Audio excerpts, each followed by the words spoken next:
I'm at work now and there's something really scary. That's Jesus.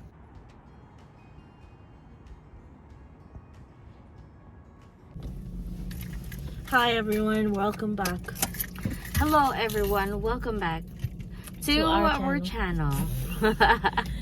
Today we are gonna be walking at Robson Street in downtown Vancouver. And I'll show you my dream car. Look at this car.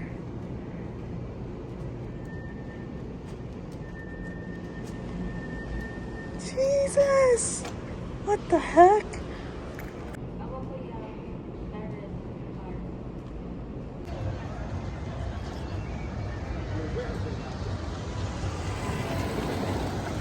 Right now we are on Granville Street. This is Granville, and on our right is Nordstrom, and it's the Pacific Center Mall. That one, yeah. Sa baba, Pacific Center. That one, that area there is Hudson's Bay.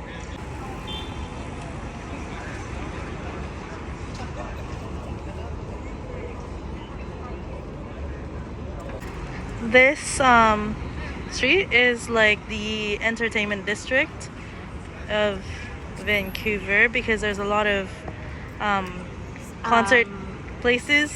Yes, and then and shops. Yes, marami ditong shops, marami dito mga entertainment centers, not really centers, but yung mga establishments, marami dito. And yung old na ano nga yung Orpheum? I don't know. Yeah. Concert hall. Yeah, so ilalakad namin kayo dito mostly sa mga bagong papunta dito sa Canada or Vancouver. Ito lagi yung nakikita nyo kasi ito na yung start ng downtown. So yeah. So to get here, you have to get off at Granville Station or Pacific Center Station. Ha? Hindi. Vancouver City Center. Vancouver City Center Station. Okay. Okay, let's go. Oh my god. This is illegal. We are jaywalking right now.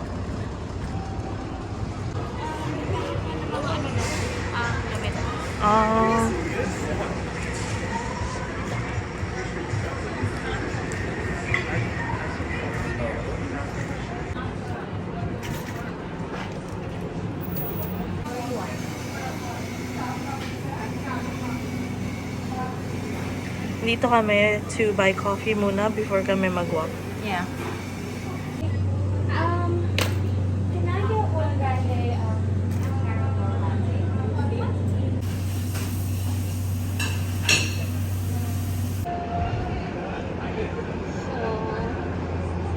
So, itong area na to, ako naririnig ka.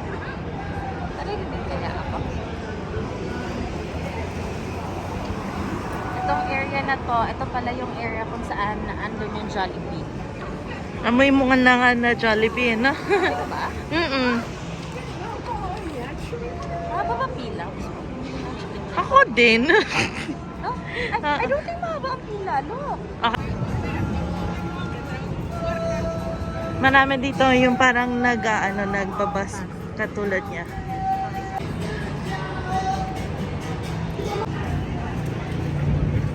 Okay, continue on. This is the Jollibee dito sa Vancouver. Tapos on the right, on the left, yung mga shops, stores. Tingnan natin kung gaano ka haba ang pila ng Jollibee. And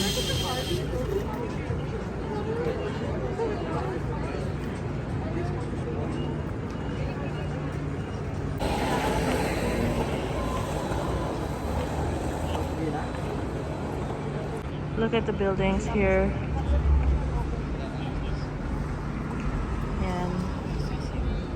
And then, pag dinire-diretso mo yan, mapupunta ka sa Granville Island.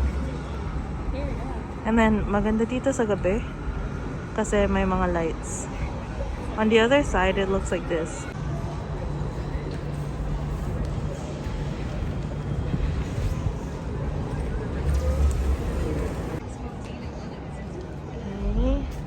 So we got walking dito sa Commodore Ballroom, that's where some of the concerts are taken. Tapos, pag hindi naman dyan, meron din dito sa Orpheum Theater. Parang pang concert din siya. And then, further down, there's another concert area there. Display size 56 gauge strings.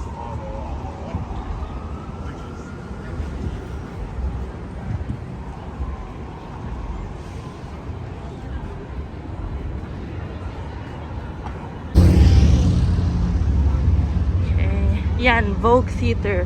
That's also where concerts are taken. And then, eto.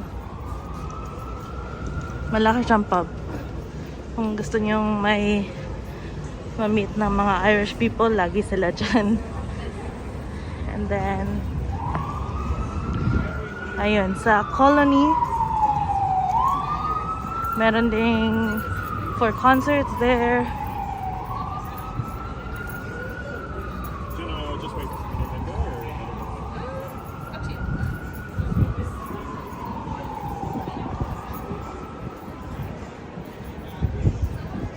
Here at the Roxy, also for concerts and live music. They closed down during COVID, but smaller concerts are held there.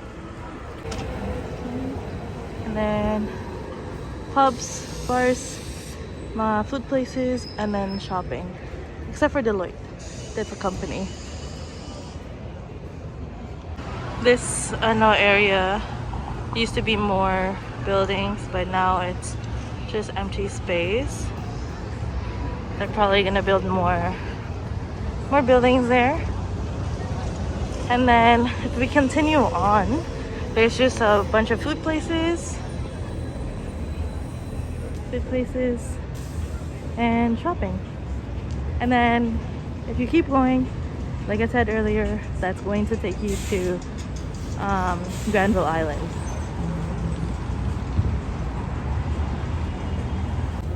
I also brought and there's sweet.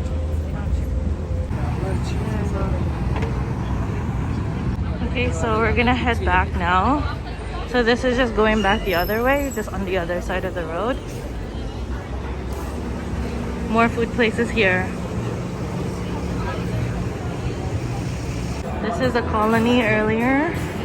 Parang fancy siya na pub. Bago din to. Ngayon ko lang nakita to.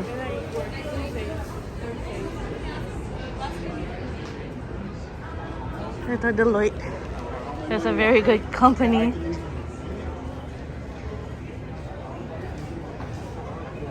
So we're just on the way back to where Kat is kasi she lined up at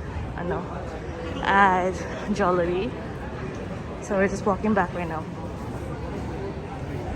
And Studio is another parang nightclub and concert place.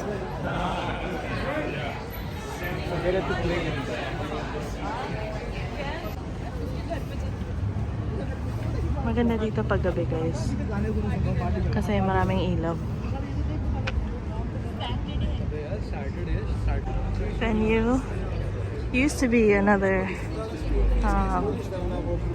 concert place.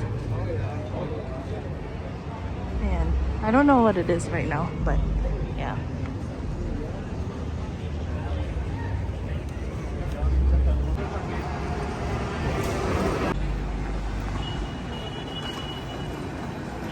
Dami ng linya sa Jollibee ngayon. Line got longer. Alright, ayan na. Dito pala. Nandito din yung Daiso. Yan yung pinuntahan namin. Yung Japanese, parang dollar store siya. And then over there is the train station, waterfront, like at the end of it. Andyan si Kat, naka-line up. Mga 10 minutes na siyang naka-line.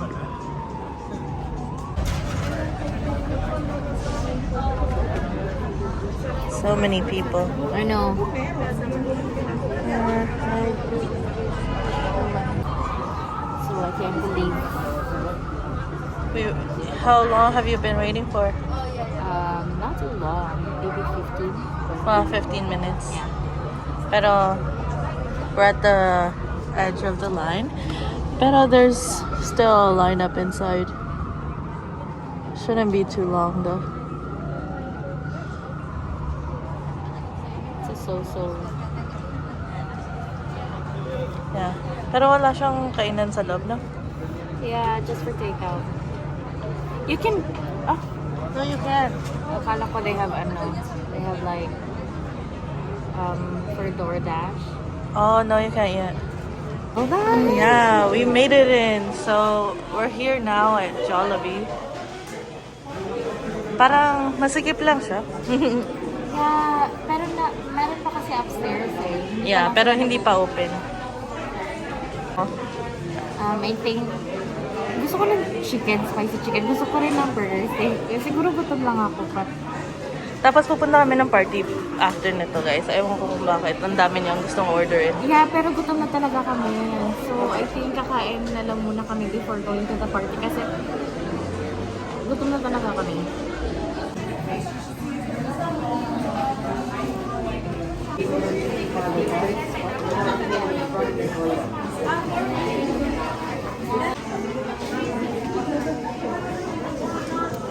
Hindi ko alam kung anong sistema nila sa ngayon. Pero maintindihan ko siguro mamaya. Kasi they're giving us number and buzzers. So, hindi ko alam kung magbabas ba to if this one's ready na. Or you have to present this in front. That's their menu.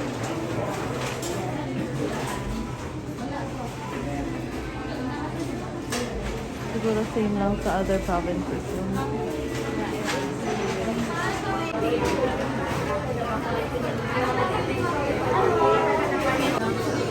Ayan yung order namin. Spaghetti, pineapple juice, and then 2-piece chicken, isang spicy, isang original, and then rice, and then another pineapple. For how much?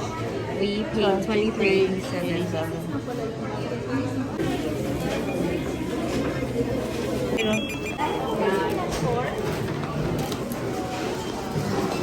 Okay, so we got our order. We got our order. Medyo natagalan.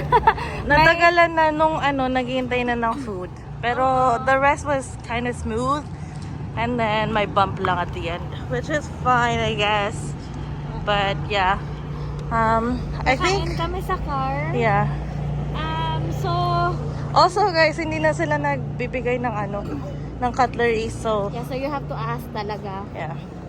So, tatry namin, siguro, hindi ko alam kung tatry pa, babalik mo pa kami, pero siguro pag hindi na masyadong ganyan kahaba yung pila. Yeah, masyado pa mahaba din. Tapos, mahal din naman. And, I don't know. So, dito kami nagpark sa sa Nordstrom. Kaya, ayan, dito kami. So, I think that's everything for this video, which is just a quick walk sa Granville Street. Mm-hmm. And our experience with Jollibee.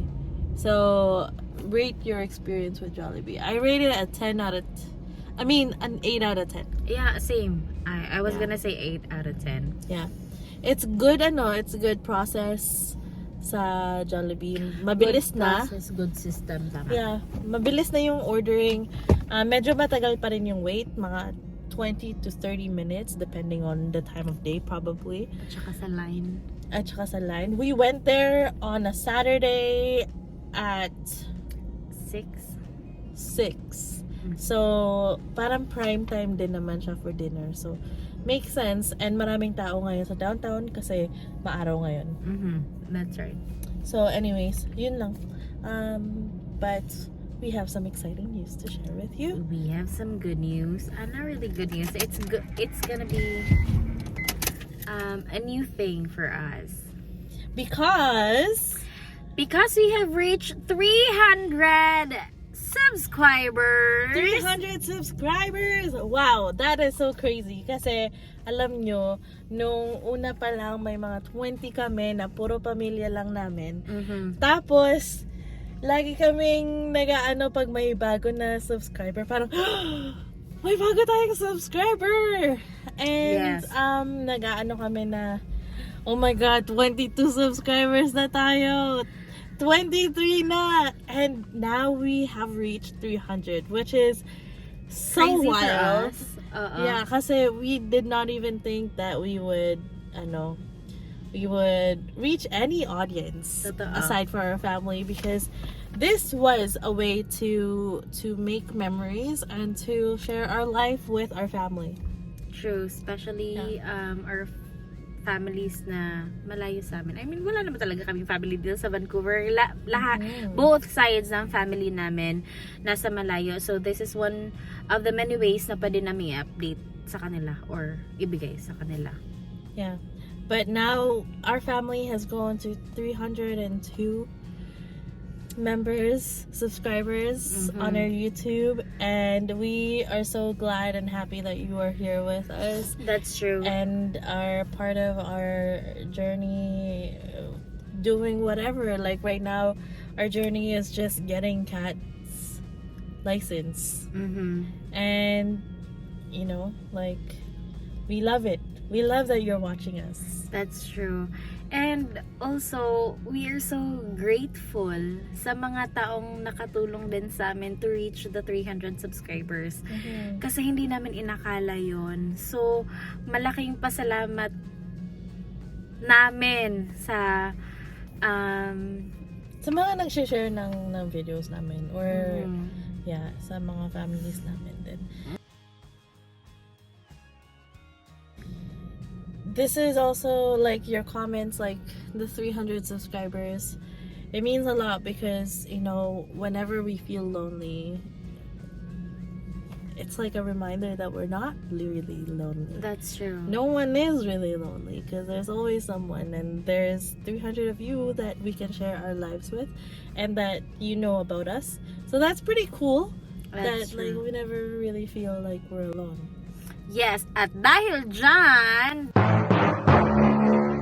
andyan kayo lagi for us, the 300 subscribers, meron kayong chance na Manalo ng $30. I know it's not a lot of money, but we don't have a lot of money. But this is just also our way to give back sa mga subscribers anything to anyone of the 300 subscribers that we have. That's true. So, makinig kayo. Kasi ang mechanics na to ay i-explain na namin. Okay, so I'll explain it in English because that's the easiest for me. And Gat will do the Tagalog part.